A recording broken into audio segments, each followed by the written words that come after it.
I remember that my first ever time going from the West Bank back into Jerusalem, I had to go through the Calandia checkpoint. And I remember phoning my mum afterwards, and I was just like so shocked. And I was like, Mum, I had to go through this thing called a checkpoint today. And she was like, Ruth, where are you from? Like, this is the first, you're 19 years old from Northern Ireland, and this is your first time being through a checkpoint.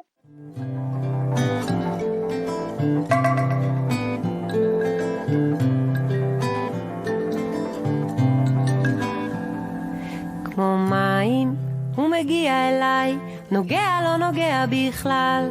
מה שבוע חמים, עוטף אותי תמים, הדין על פני פניי, איי איי איי איי איי איי.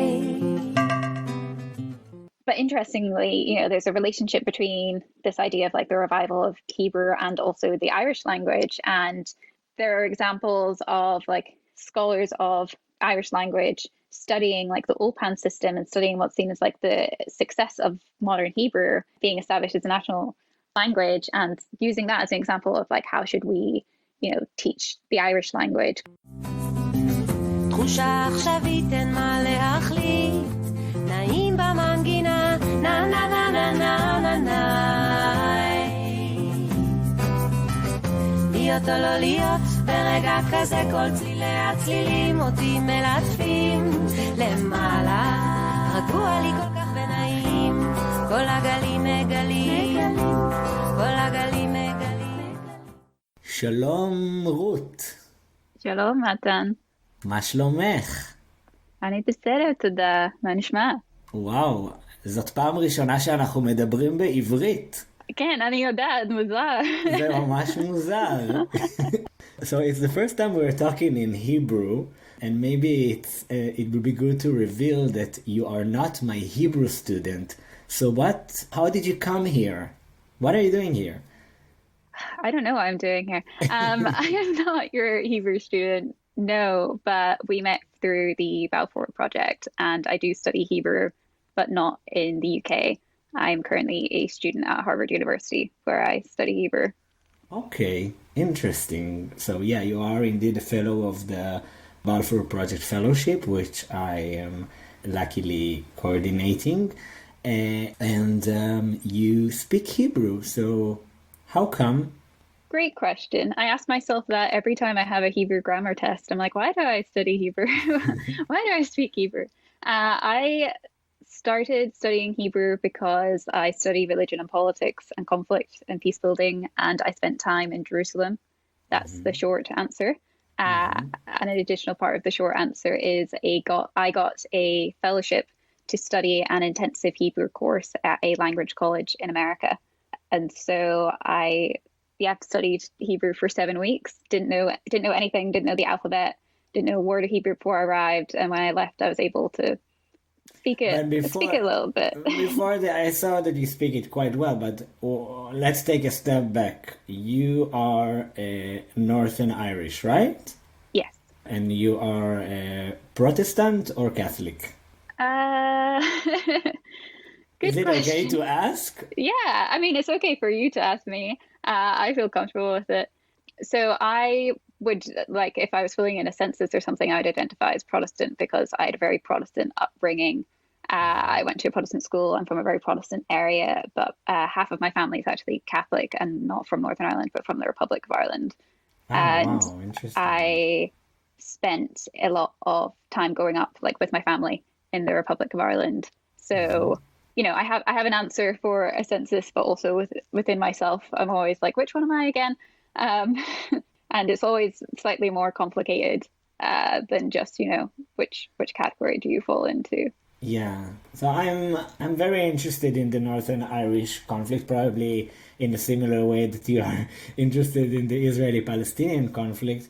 I would assume that if half of your family is Catholic Irish from the Republic, then it means that they are, what do we have again? The Unionists and the... and nationalists. And the nationalists. So they are on the nationalist side. Yeah, they would be. But I don't think unionist is very much of like an option where they live, if that makes sense. I think that this distinction between unionists and nationalists is more of an issue, obviously, in Northern Ireland, because that's how our like politics are divided in terms of political parties, and that's how communities are divided. Whereas in the Republic, it's slightly different. There are still political divisions, but a lot of the divisions are around it's kind of around the Civil War, whether families were pro-treaty or anti-treaty. So pro-treaty meant that they were pro the creation of Northern Ireland, and anti-treaty meant that they were against it, and they were like going to continue to fight to create a united Ireland.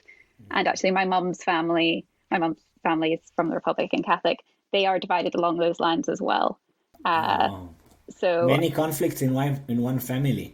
Yeah, it's funny. I mentioned this to a relative recently. I was like, if we sat down and thought about all the different divisions, like sectarian, religious, political, class, like a lot of them exist within our family, but you don't think about it that much when you're just going through your day-to-day life. So your mom is Catholic and your dad is Protestant, right? Yeah. So if you put it in my background for people who might understand Israel and Palestine politics but not Northern Irish, would it mean that your mother is Palestinian or would be a Palestinian refugee and your dad would be an Israeli? I don't know. I don't know. I feel quite uncomfortable sometimes for drawing such like straight line comparisons because they're such different experiences, even though obviously a lot of people are able to draw similarities between the two. It's interesting. I was talking to an Israeli friend recently and I mentioned something about Northern Ireland and he said, I just don't get it. Like, I don't get your conflict. Like, isn't it all just about Jesus anyway? Because you're all Christian. Yeah. And I was like, it's a bit more complicated than that. But yes, I understand why you would see it in those terms coming from Israel. It's like they're saying, Israelis and Palestinians. I mean, they seem so similar. Why don't they just get their acts together? Yeah, exactly. Why don't you just get along? Yeah, but it is a different religion, and in your case, it's like the same religion, but a division. Would you say it's more the religious aspect that created the conflict, or more the British colonization and division? Oh, that's such a big question, and basically exactly the type of question that I study. There you go. It's a combination of the two. Oh, I wouldn't say I'm an expert in anything. It's a combination of the two, and in lots of ways the two have gone hand in hand over the decades. I mean, one of the things I've been studying most recently is the area of Northern Ireland that I come from is known as the Bible Belt due to a very specific form of evangelical Protestantism that exists here. And I don't think that a lot of people who would be studying the conflict from the outside looking in would necessarily look at the conflict and using the same terms that some of the political figures from where I'm from would look at it, if that makes sense. For example, during the Brexit referendum in 2016, I got leaflets through my door in my mum's house saying you should vote to leave the EU because it says so in Revelations 14, referencing the New Testament. And that has what I was studying were the roots of this kind of apocalyptic evangelical worldview and how it connects to unionism and how it connects to the conflict and how it connects to doctrine and all these different things. But also that is intimately tied to British colonialism and issues of land and politics. So it's never, I don't think it's ever purely one or the other. That's what I'm trying to say in very complicated way. Interesting. So maybe you can tell us a little bit, because you are coming from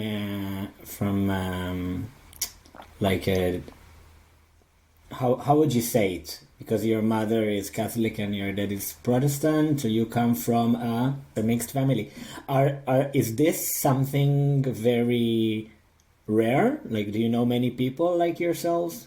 I don't think it's that rare. Not now. I think it's rare for the area that I grew up in, because like I said, it's very Protestant. I think the village I grew up in is 98% Protestant. And I should point out that my mom, after she married my dad, she began attending Protestant church and getting I had a very, very Protestant upbringing, as I said. So I grew up in Protestant churches and going to Protestant schools because our schools are divided. What does it mean? I mean, beyond the religious aspects and differences, what does it really mean? So in terms of schooling, it means that like I didn't have an option to learn Irish at school, the Irish language. I didn't have an option to play Gaelic games. So Gaelic games would be traditional Irish games like hurling, camogie, Gaelic football. Those weren't offered at my school. We played more like traditionally Protestant sports like rugby and soccer and hockey. Okay. Yeah, in terms of the history that we learned like British history, French history. I didn't learn anything about the conflict really at school. And then when it came to religious education, we only learned really about the Bible. It was very much like rooted in Protestant Christianity. Whereas if I were to go to a Catholic school, I would have had the option to learn the Irish language and the option to play, Gaelic games and things like that. Doesn't sound that different from outside, is it? What do you mean? It doesn't sound like such a different. I mean, we hear about, like even after the Good Friday Agreement, Northern Ireland is so divided and the communities are so divided. And it's not like there is peace and everyone lives together. And of course, the greatest source of learning is the spectacular TV series Dairy Girls, which I watched. Very educational. Very educational, yeah. I highly recommend to everyone who doesn't know. Like, don't read books, just see that. But it's so divided, and you get it from the series. You see like how different they perceive themselves to be. But yeah. Like, is it like that in what way? I remember reading an article not very long ago talking about how the different communities in members of different communities in Northern Ireland are unlikely to meet each other until they reach third level education. So that means university. That's when someone is most likely to meet someone from the other side, meaning the other community. So I think people talk about it in terms of like living parallel lives. Which is sort of what it's like when the education system is so divided. And I should point out, like, there are integrated schools which are intentionally set up so that the different communities come together. But also it's in terms of these like narratives that you put across. For example, I say this and it sounds completely ridiculous, but I didn't know that there was a civil rights movement in Northern Ireland until I was in my 20s. Oh, wow. Right? Because I wasn't taught it at school. And it wasn't part of kind of the general conversation that I was having at home. And, so your education system is kind of like the Israeli, not speaking about the Nakba, the 9/8, something like that? Well, it's like, basically there's like a curriculum and the school gets to choose what they want to teach. And I think that depending on what school you go to, they choose what kind of conversations they want to have, right? So at my school, we learned the kind of history that corresponded to the majority of the students who were there. So we learned, for example, all about the plantations, which is when, like in the 1700s, where my dad's family came over from Scotland to Northern Ireland. It wasn't Northern Ireland then, obviously, but to Ireland, to Ulster. And that's when like the Protestants came over and took the land. So we learn about that because that's when like the majority of our families came over to this part of Ireland. And that was such a long time ago. So the British Protestants are the Israeli settlers, kind of? Kind of. But it's interesting that you say that because it depends who you ask in terms of how you frame it like that, right? Of course. If you ask many Israelis and the settlers themselves, they are not mitnachlim, they are mityashuvim. It's all the same. Yeah, exactly. Exactly. And, the same sort of thing happened here. Something I'm really interested in is, at the beginning of the 20th century, obviously you had the British Mandate in the Middle East, and you had Irish Republicans on the island of Ireland fighting against the British to try and gain an independence. And they very much sided with Zionism, and they were allies with Zionists who were fighting to create the state of Israel. And they had this narrative that on either side of the continent of Europe, both of these groups were fighting for independence against the British state, the British imperialism, right?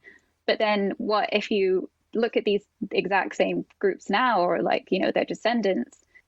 Irish Republicans now do not side with Israel or Zionism at all. In fact, they are very strong supporters of BDS and very strong supporters of Palestinian statehood, because they see the narrative has turned. Why? And they see Palestinians. What was the turning point, would you assume? You mean throughout history? Yeah, throughout history. I mean, generally, I think it's. I mean, you can look specifically at at Irish or Northern? You were talking about Northern Irish, right? Yeah. Well, I was talking about Irish Republicans, Irish so that Republic. was before Northern Ireland was Yeah. established. Okay. So in what year, kind of? And so Northern Ireland was established in 1921. It's the centenary this year, Oh actually. wow, Mazel Tov. Okay. Yeah, which is again like a huge issue. People don't know, should we celebrate this? How do we commemorate it? There's been like a lot of controversies kind of publicly of what does Northern Ireland do to mark 100 years of us existing? Some people's like certain communities like event for celebration is another like community's event for commemoration and of sorrow. And it's like, well, what do you do publicly to facilitate both sides?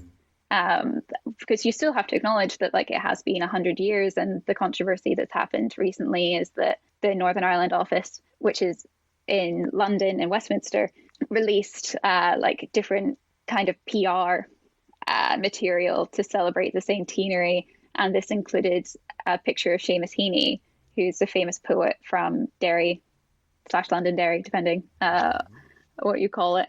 And he's from a nationalist background, and he famously said that his passport's green if he'd never raise a glass to the Queen, even though actually he did meet the Queen and he did raise a glass to her.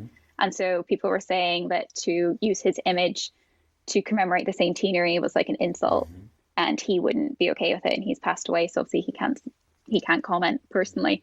But it's similar to Israel insofar as like we also don't know what to do with our past when it's still such a contentious issue and it still feels so present.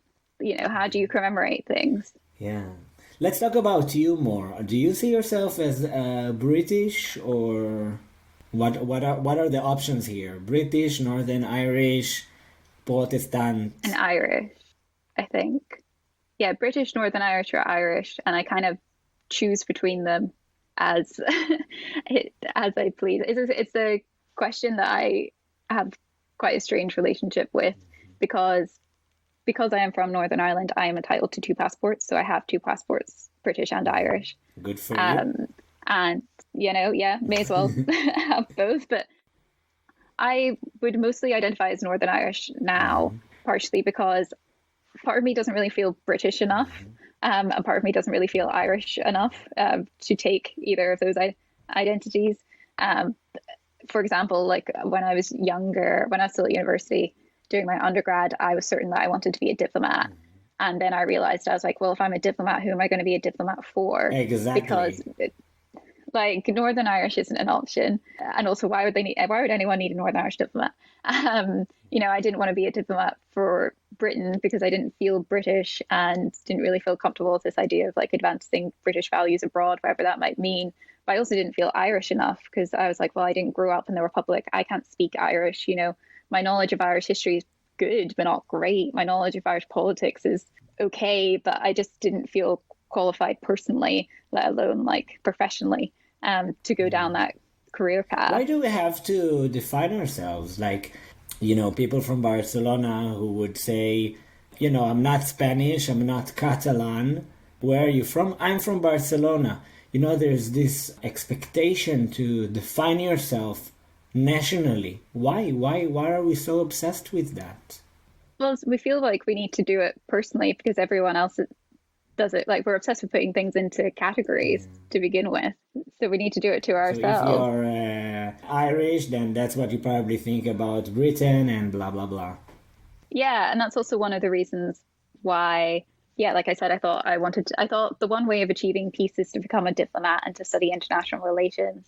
And I then had, that realization of where would I be a diplomat for? And then I had the other realization of I really didn't like international relations that much.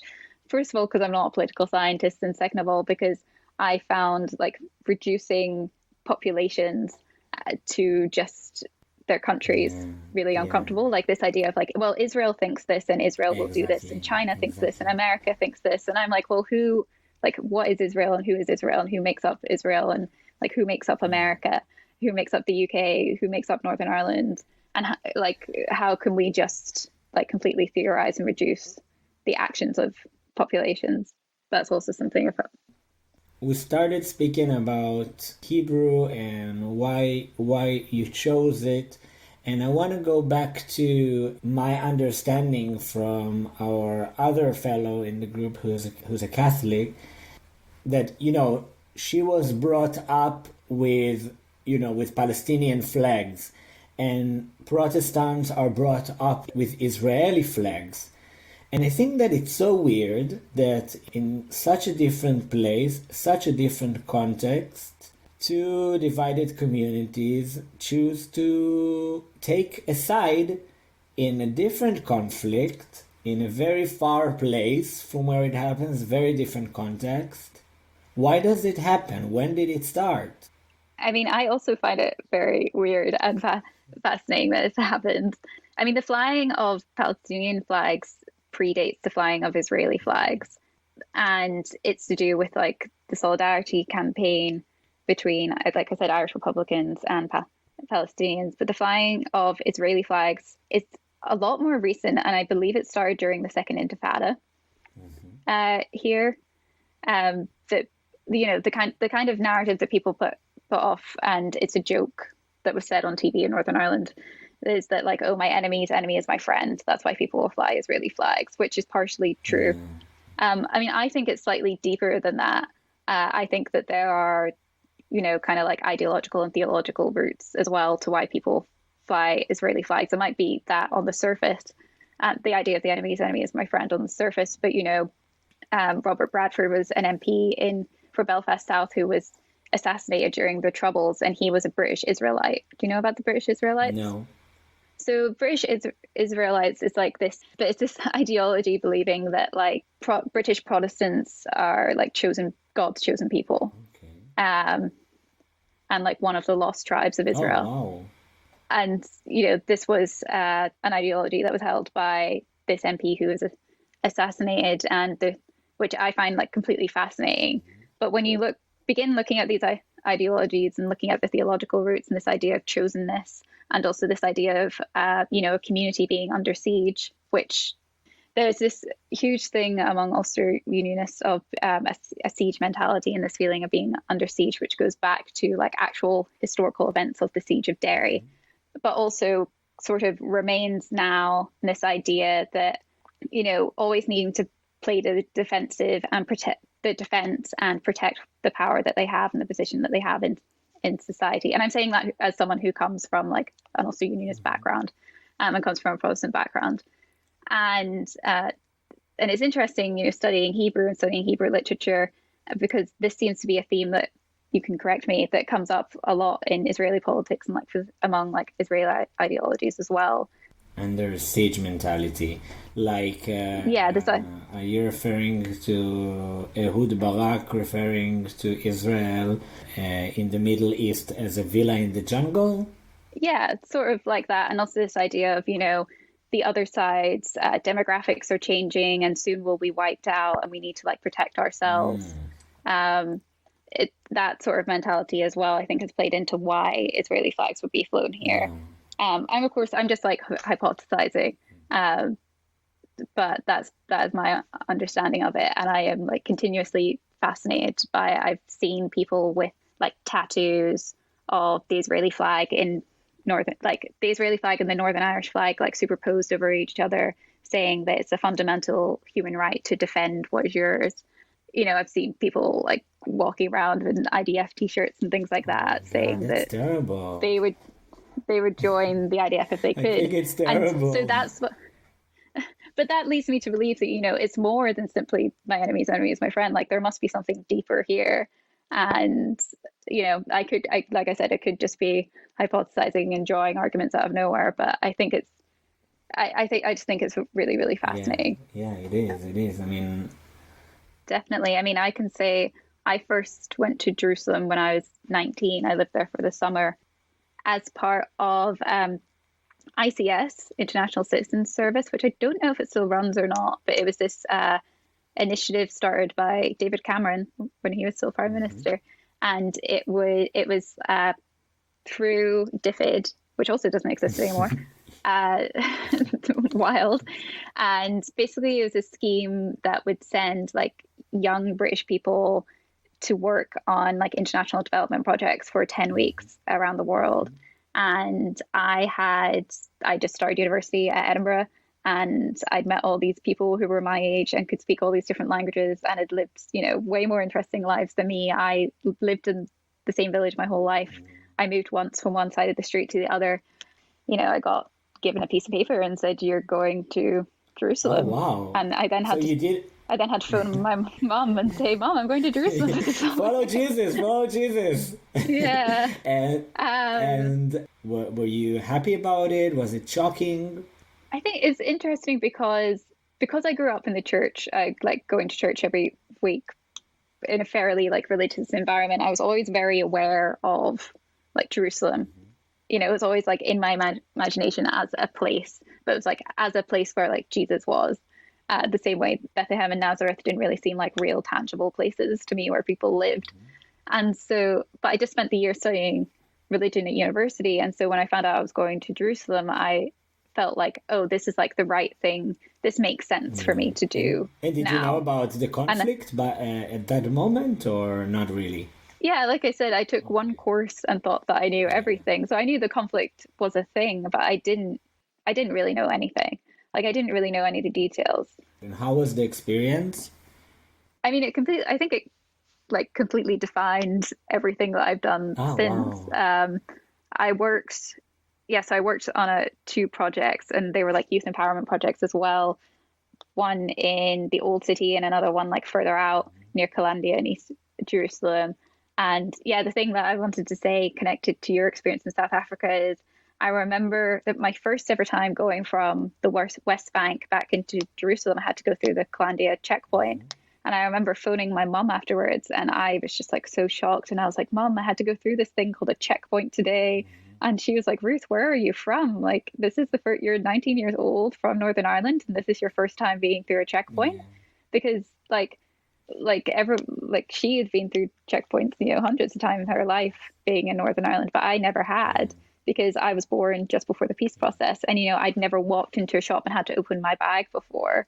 But, for anyone older than me, that was like totally normal thing to do in Northern Ireland. And so I was kind of like, in a strange way, learning about Northern Ireland through my experiences in the Middle East. And, that's when I started asking questions and within my own family and being like, "Hey, what was your experience like during this time?" Because we don't really, there's a whole thing within Irish culture, especially Northern Irish, of like, say nothing. Like, we just don't talk about certain things. The book. There's a book. I read it. It's amazing. Yeah. Another very good source for the conflict. Yeah, Patrick Radden Keith. Yeah, it's really, really good. But yeah, whatever you say nothing, which is also from a Seamus Heaney poem.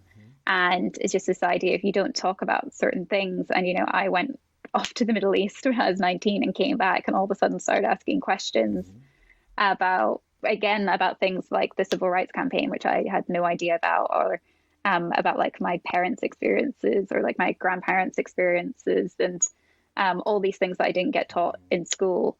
I suddenly became like very interested in, and all these questions I've been told not to But how ask. come? I mean, going back, we're always going back to some points that the questions that I wanted to ask about the heated family debates. I mean, say nothing, but you come from such a mixed family, so how can you not understand that? I mean, it's just so natural, And also, I wanted to ask. So this is my question from before.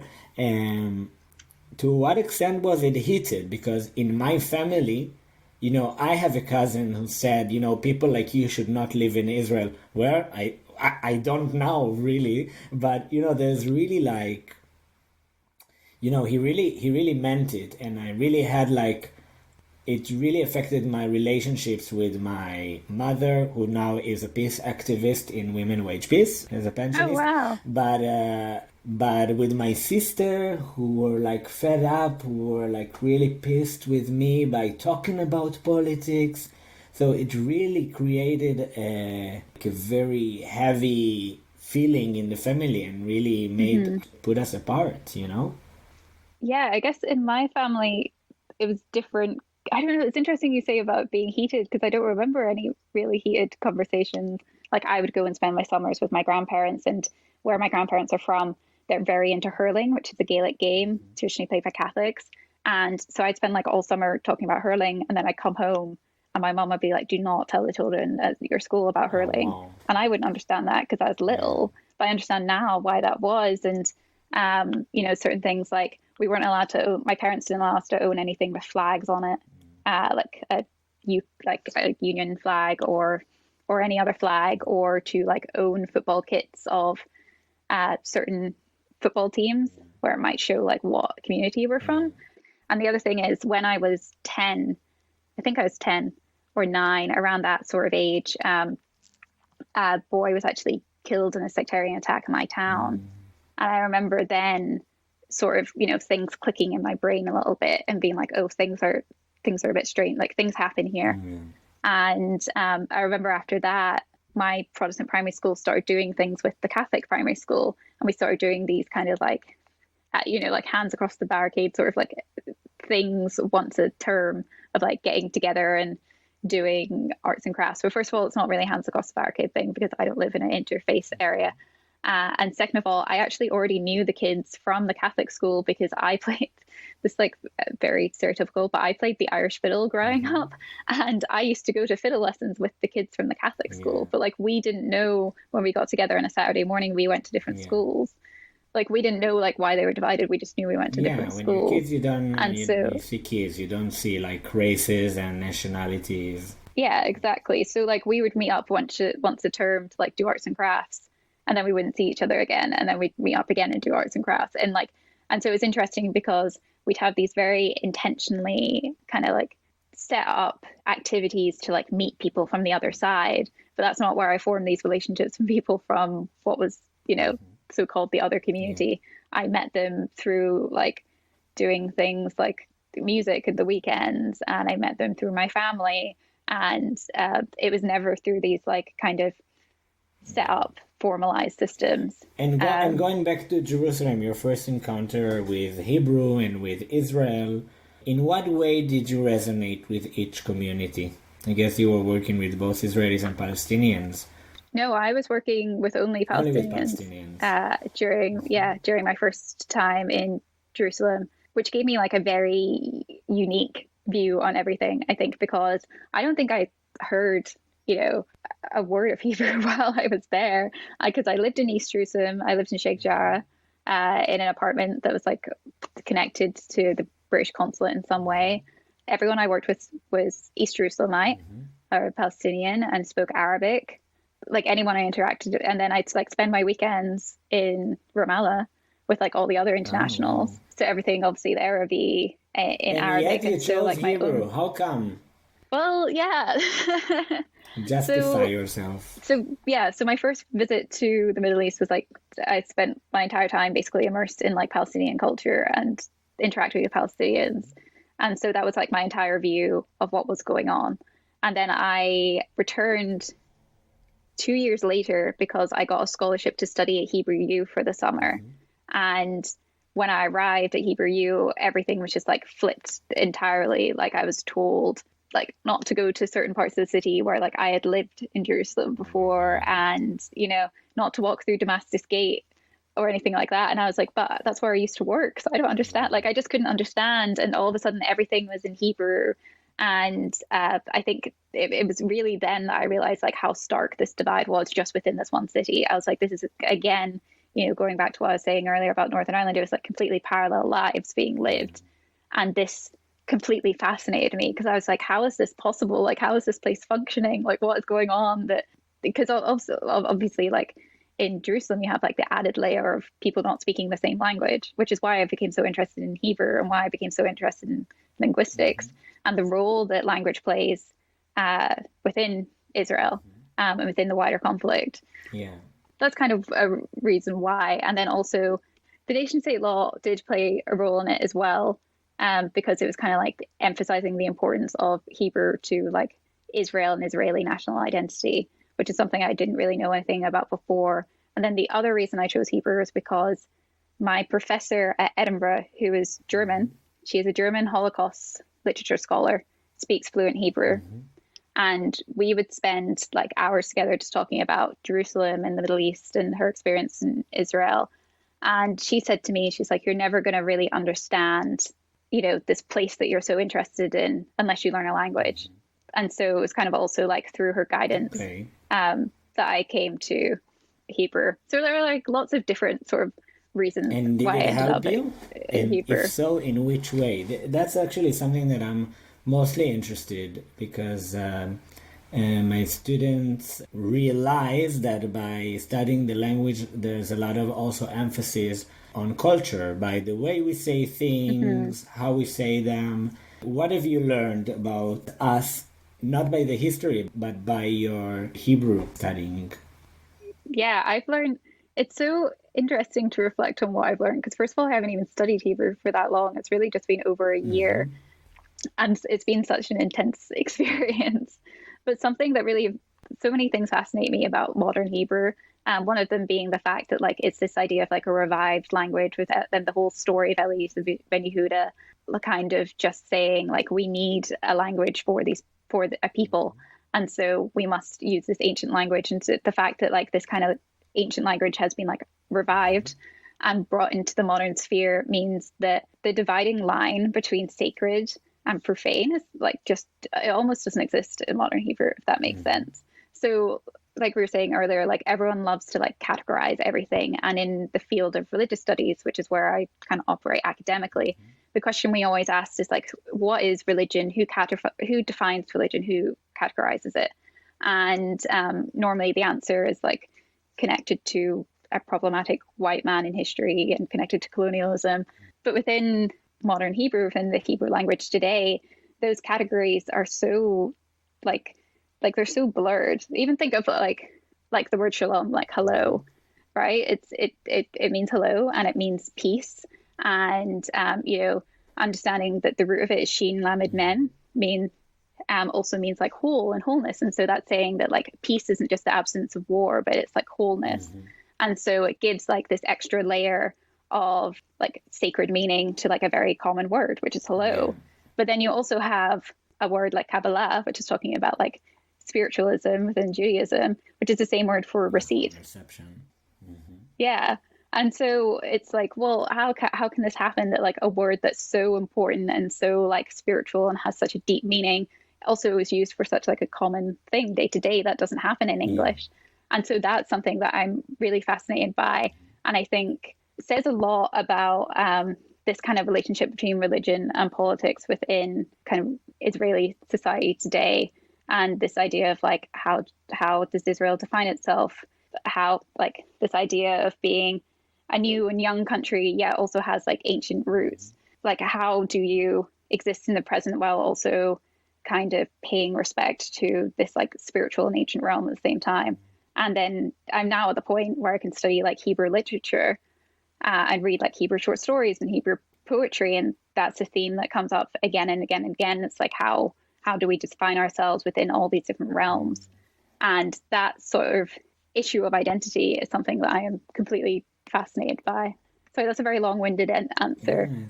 You convinced me. I mean, I would study Hebrew if I wasn't an Israeli, I guess. It sounds... I mean, I really like to... there are many things that I learn about Hebrew because I get to think about it when I teach it. Otherwise, there are things that sound so similar, but you don't think about them, how similar. In Hebrew, I know by my students that everything sounds so similar, right? Everything sounds so similar. So it is very interesting. But I have to say, and you said like you spoke about colonialism and that it is a revived. You can look at it as a like almost a miracle, a revived language. But you can also look at it in a more sarcastic or just a different perspective. And just say that it's like it's a colonial language. The Jews weren't there, and they were in the sacred cities, but most of the Jews obviously came from Europe and from other countries, the most from Europe, and that was a tool to create a nation. Of course, it what puts people together, first and foremost, the language. And so it was a colonial tool to create what became Israel. Yeah, and that's why I say I'm always so interested in narratives and like national narratives, and which narrative do people choose to tell themselves, or like choose to tell others, perhaps is more important sometimes. And like, what does that advance? Like, what agenda does that advance, if any? And are they doing that like consciously or subconsciously? That's also really interesting. Yeah, and you can see that with how people talk about modern Hebrew as well. Yeah, my grandma, when she came and she didn't know a word in Hebrew when she came when she was 16 from Romania, she just had to learn it. There wasn't any option. There wasn't like a different way of thinking that you can or maybe even should maintain and preserve your original language and, speak it to your, so many Arab Jews in Israel don't speak Arabic because their parents just decide to not speak it, especially because of the conflict, Whereas today you have more initiatives of Israeli artists and singers who sing in Arabic, like Awa and Dudu Tassa. Yeah, I was going to say Awa. And Tayeb, who's a Moroccan. So, and Dudu Tassa, who's my favorite. I love you, Dudu Tassa. So, and also like more Ethiopians who don't Hebrewize their names. When I call Hannah, my student named Hannah, which I have a few, I can I call you Hannah? Sounds so nice, but then I think about, Zionists who Hebrewized Olim Chadashim, new immigrants' names, so they fit in the society, so I feel a bit terrible about it, Yeah, I mean, in Hebrew class, I'm not Ruth, I'm Ruthie. Yeah, of course. Obviously, because terrible. like... Don't be Ruthie, you sound like a kibbutznik. But Kibbutznik. Well, it's funny because I always hated the name Ruth growing up. Wow. Because I thought I was like, Mom, it's like an old lady name. Like I said, I grew up, in the church, going to Sunday school and things. So I knew the story of Ruth, and I thought it was a great story, but I hated the name.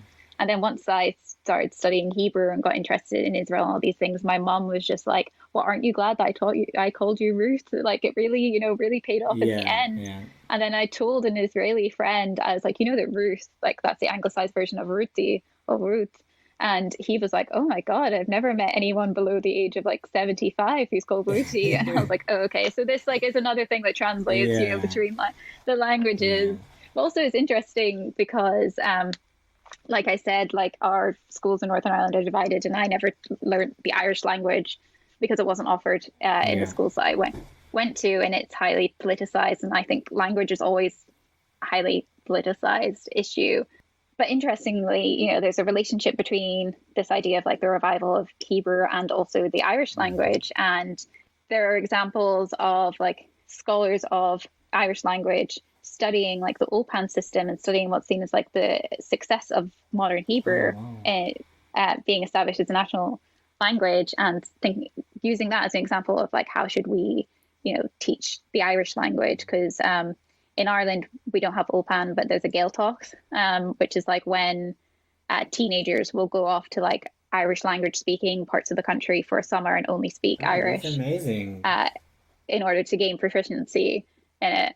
And so again, like you see like this kind of unlikely relationship between the island of Ireland and Israel, in like culturally and linguistically, that you wouldn't necessarily expect to exist if you only look at the Palestinian flags being flown in certain areas. Well, maybe Israel, instead of helping with high tech and get some political benefits by interests and money, like what happens with the normalization deals now, maybe Israel can export the way it revived the language. What do you say about that? Yeah, I think that's a good idea.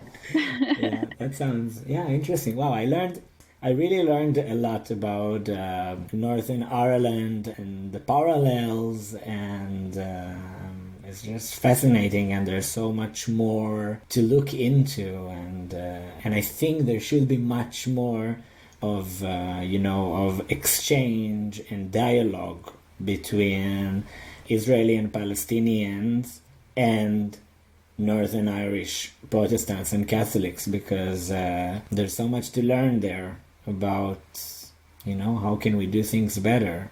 Yeah, definitely. What's the best tip you would give us?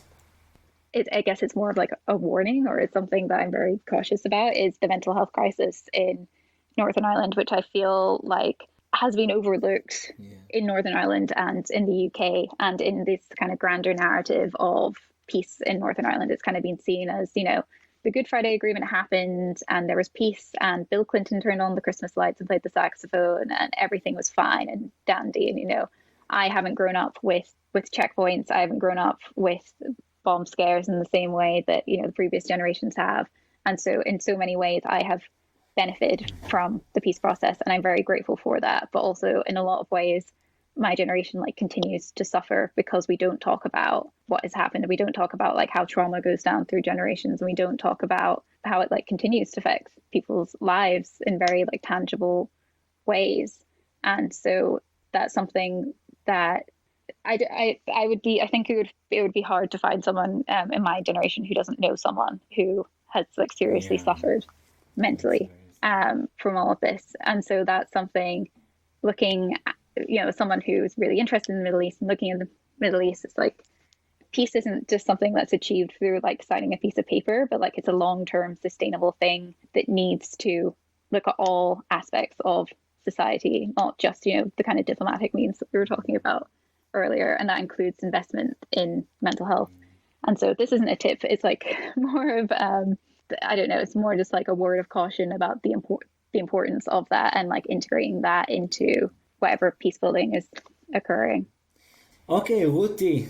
So, תודה רבה. תודה רבה. So, thank you, and have a שנה טובה. שנה טובה. להתראות. להתראות. מוזיקה אמרה לי כל מיני דברים, חלקם היו גבוהים, כל כך חשתי שיגועים, אבל היום אני יודעת שזה לא חלום. כשמוזיקה בי כל עולמי נהיה אדום אדום של שקט, שמש ושמיים.